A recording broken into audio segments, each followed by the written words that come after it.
Around the globe, universities are addressing the world's toughest challenges. Every day, new ideas and discoveries give hope that we will overcome our problems, that we will stop climate change, build more equitable institutions, and achieve a safer, healthier world. But ideas are just the beginning. The Association of Pacific Rim Universities brings together academia, government, and business to take ideas from concept to reality. The Association of Pacific Rim Universities was founded in 1997, and the belief was it was important to bring universities together from around the Pacific that shared a lot of common interests. We are able to offer an international architecture, a kind of platform for collaboration in a region which has not had historically those kinds of institutions. A lot of universities tend to confine themselves to their own silo. In today's globalized world, this attitude is no longer acceptable. APRU's aims are twofold: to address some of the most pressing and complex issues of the region. Second, APRU aims to bring together academic experts and stakeholders from business and government in order to tackle complex problems and to bring about tangible improvements for all society. Our members are engaged in a number of very important programs. They include higher education, global health, population aging, digital economy, multi-hazards, sustainable cities and landscapes, and a really important area in terms of the sustainability of the Pacific Ocean, a number of projects on that. Our work has influenced policy, upskilled emerging leaders, and fostered collaboration. APRU for us offers a tremendous opportunity to extend some of the work we're doing with our grand challenges, specifically in the area of sustainability. So we're focused largely on Southern California, but the issues of dealing with energy independence, of water conservation, these are issues that are common around Pacific Rim universities. One of the significant initiatives we've had is the Apec University Leaders Forum, where all the political and business leaders of the 21 Apec economies came together to discuss the implications for higher education of the Fourth Industrial Revolution. In short, APRU is a super connector.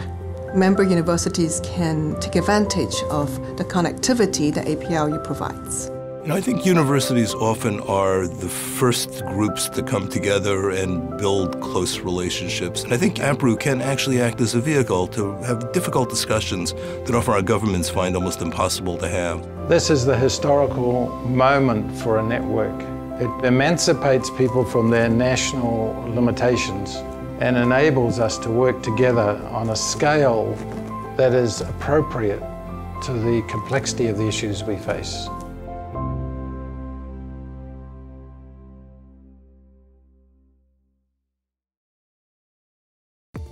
There are many challenges and opportunities that the digital economy brings. The only hope that we're going to live as good quality lives as our grandchildren is if we embrace technology, just like they embrace technology. There's three things that especially concern me. The first, the impact it's going to have on employment. The second worry I have is the impact it's going to have on fairness and equality within our society. And the third thing that worries me is the impact it's going to have on war, the way we fight war. We're looking at how we can make sure that everyone benefits from it and also what is its impact on the future of work. Google and APRU have started together a project called AI for Everyone. The objectives of the AI for Everyone project is to democratize the technology, to make people, increase people's trust in artificial intelligence in all the different applications it may have. It's going to bring a very diverse group of academics from different countries and regions, and I think that that's going to bring different perspective that is going to be extremely valuable for AI development. Then we've got another project that looks at how AI will impact the future of work. The project is titled The Transformation of Work in the Asia-Pacific Region for the 21st Century by the APRU and Google. And it brings together 10 academics from the region to look at the challenges that they face in terms of policymakers and economy. And we really want to then work with our members, with policymakers, to feed these outputs into the discussion that's taking place, into the discourse, For me, the benefits of working with APRU in this project is that I've got to talk to people that I would have never talked to without this project. People from across the Asian Pacific region and from across a wide variety of disciplines. There are best practices. There is knowledge that is going to be able to be shared. I'm very pleased that we're seeing results already. We're seeing the conversation change amongst big companies like Google. But it has to change quickly. These technologies are advancing rapidly. They are impacting on our lives. We don't have a lot of time, which is why projects like this are very timely.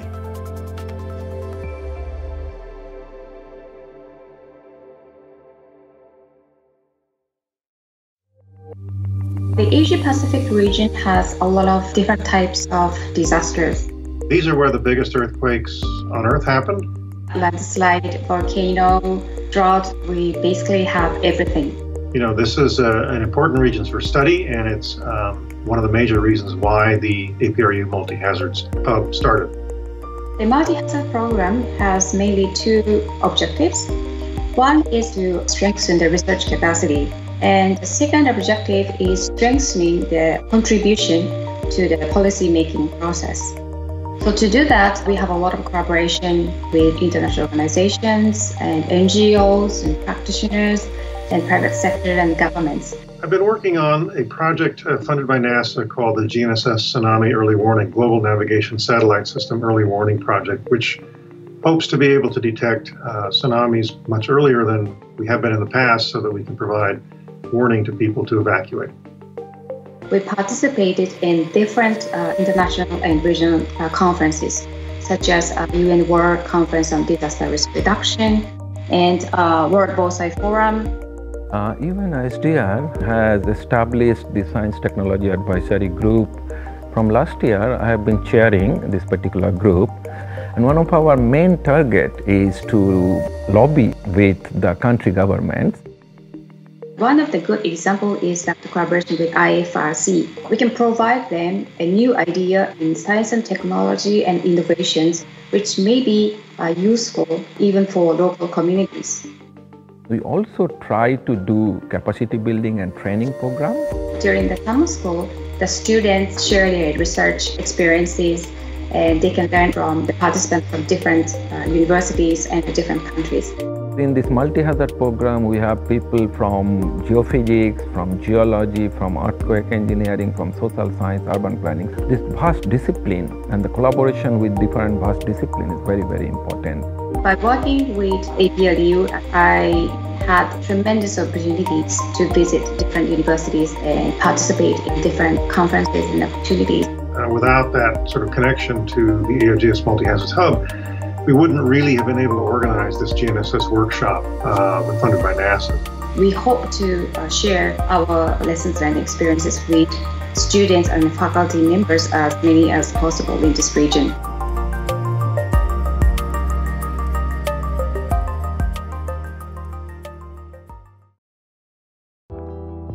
So there's no doubt that the demography in the Asian region is the most dynamic in the world, and there is a wide variation in economic development.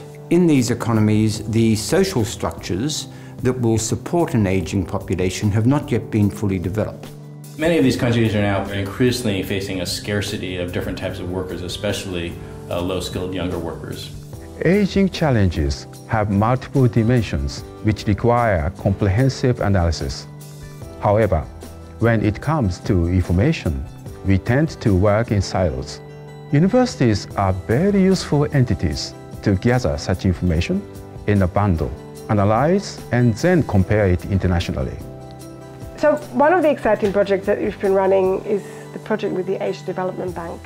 We've just had a workshop, and it was really about seeing if there's a way to maximize technology in terms of longevity and the long working life that aging workforce will have to enjoy. I was recently at a workshop on promoting labor mobility in Asia. Very good ideas were mentioned. things like standardizing employment contracts, visa procedures. APRU represents a very strong network of Asia-Pacific premier universities, which allows us to work with the experts and then the scholars in the network who have best underlying sort of knowledges and also experience in the research areas that we have a mutual interest. We worked with Apec Secretariat on labor forces and aging societies.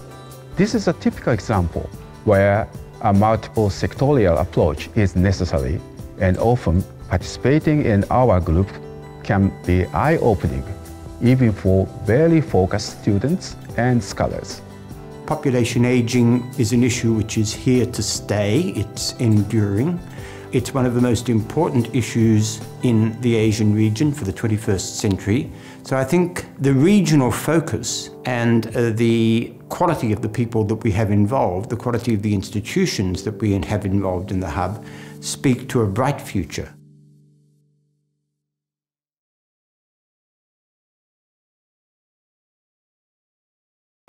The Asia-Pacific region and the world are facing a lot of health needs and challenges in coming years. In the Global Health Program, we work together to tackle complex, real-world problems from multiple perspectives. Tobacco control is a public health issue and we face some common challenge. Being a member of APRU can help our team to fight against these barriers. We have conducted a pilot study on e-cigarette in Shanghai, which is very interesting and is the base for further in-depth studies. Last year, a special half-day workshop was held on migration and health, which convened 167 participants from 10 economies and 21 disciplines. Another example is our annual virtual global health case competition. So this year's competition, teams were given the task of formulating a program that aimed to reduce stigma associated with depression among college students. We recently created a case studies book on global health leadership. It includes 13 chapters on a wide range of topics. Those include cancer control in Korea, a sexual assault among college students in the US, and the prevention of elderly abuse in Malaysia. I do hope more tobacco control researchers from different universities will join this big family, and so we can work together to make change. I think the Global Health Program is making a very important contribution to the field of global health by training the next generation of global health experts and leaders.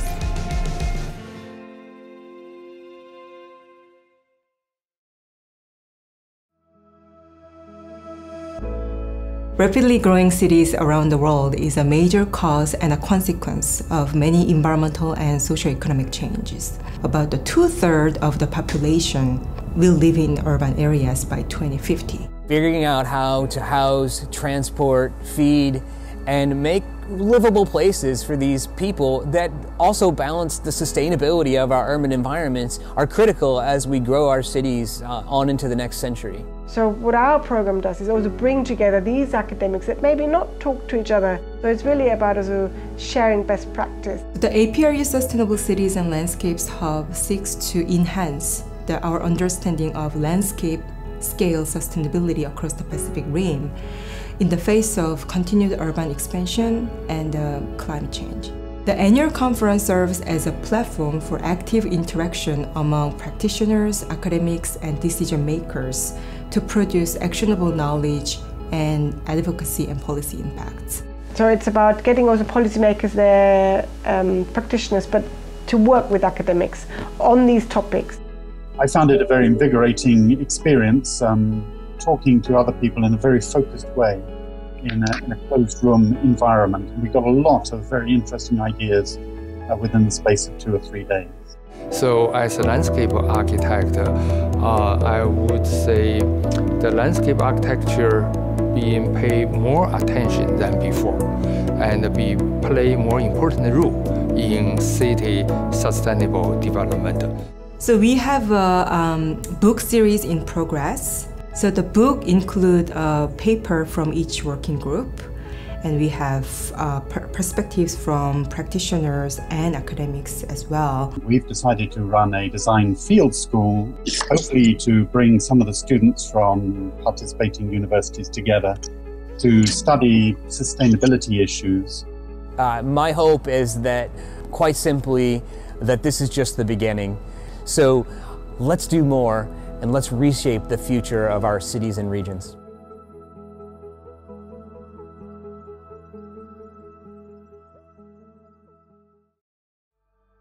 Sustainable development is a challenge globally. It's a challenge for every country.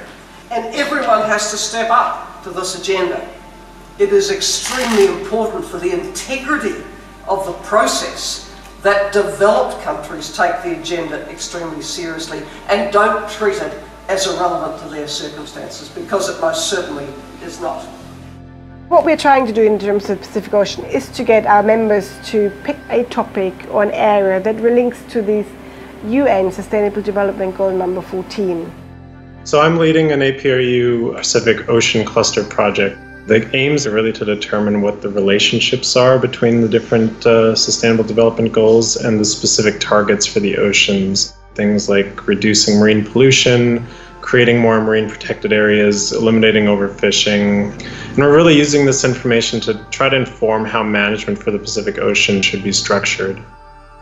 In 2002, we set up Pacific Institute of the Marine Sciences that consists of the 17 marine research laboratories around the Asia-Pacific regions.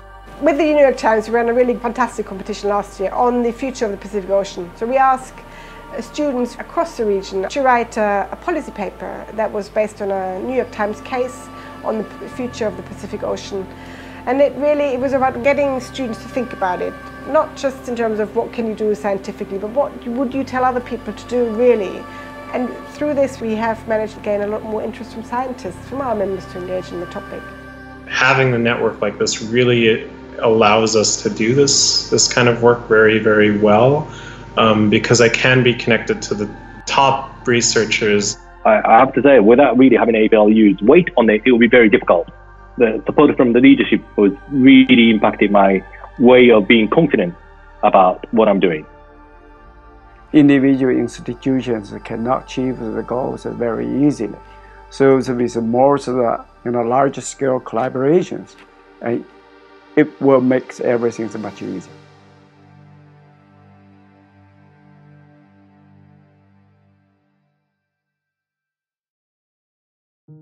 Clearly we have to address issues of higher education and research, because that's the development of the sector and the areas of public policy which university leaders have to confront on a daily basis.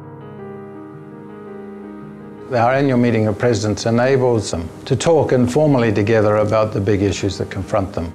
As a senior leader in the university, you meet with other senior leaders in other APEC universities, and you learn about the experiences. So APRU connected with the New York Times and have created a competition for students to present variety of case studies. And this is an example of how APRU can engage university students in challenging and resolving some of the problems that we face. APRU produced a gender gap report. In that report, they found that within our network of universities, women were underrepresented in senior leadership positions. The survey also asks universities to provide examples of best practice to support women throughout their careers, and we're hoping that we can share some of these examples across the network to build that community of practice. INET Education Network is under Human Resource Development Working Group of APEC. The purpose is to ensure that the education standards in all the APEC member economies will respond to the needs of the 21st century. The Undergraduate Leadership Program was an amazing program dedicated for the students who wanted to improve their leadership skills. These kind of possibilities give the students the opportunity to see other points of view. So enhancing the collaboration among the faculty, students, creating greater mobility, but also connecting with the policy community and building larger networks allow us actually to think in a much more complex way about the challenges that we are working on. Personally, I've found the network really useful for connecting our researchers at the University of Sydney with our partner universities. And myself, I've made some wonderful connections and friendships through the network. I could discover professors, not just here at Tec de Monterrey, but also in all the world, who wanted to participate and to share knowledge. And I think that's the most important thing. In the future, actually, I would expect more collaboration on a larger scope